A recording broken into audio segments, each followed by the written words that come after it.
The Ponte Vecchio, or Street of Gold here in Florence. It's one of the only bridges that was not destroyed in World War II.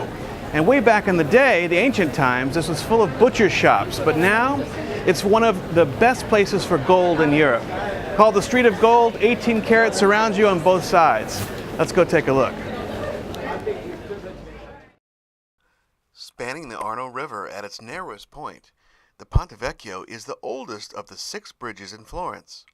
Destroyed in 1333 by a flood and rebuilt 14 years later, the Old Bridge, as locals call it, has become one of Florence's most popular sightseeing and shopping destinations. Shops on the famous bridge specialize in jewelry made from 18-karat gold, pearls, and unique custom pieces not found anywhere but on the Ponte Vecchio.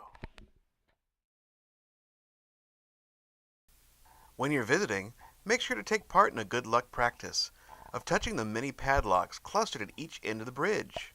They symbolize the connection of love and lovers, and by locking the padlock and throwing the key into the river, lovers become eternally bonded.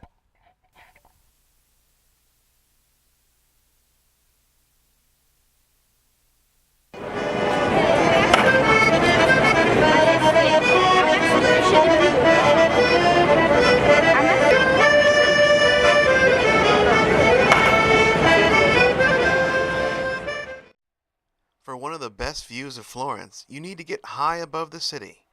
There are 2 lofty points which will give you amazing views: the pinnacle of the main church or Duomo, or the adjacent bell tower.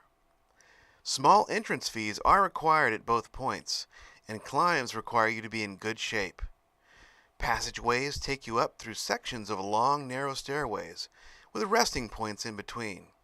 Just take your time and go slow, and you'll be at the top in no time. Here we are high above Florence in the bell tower of Duomo Square.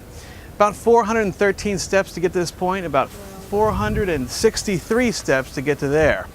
I think this is a much easier climb than that, and amazing views. Look at the panorama around me. Fantastic.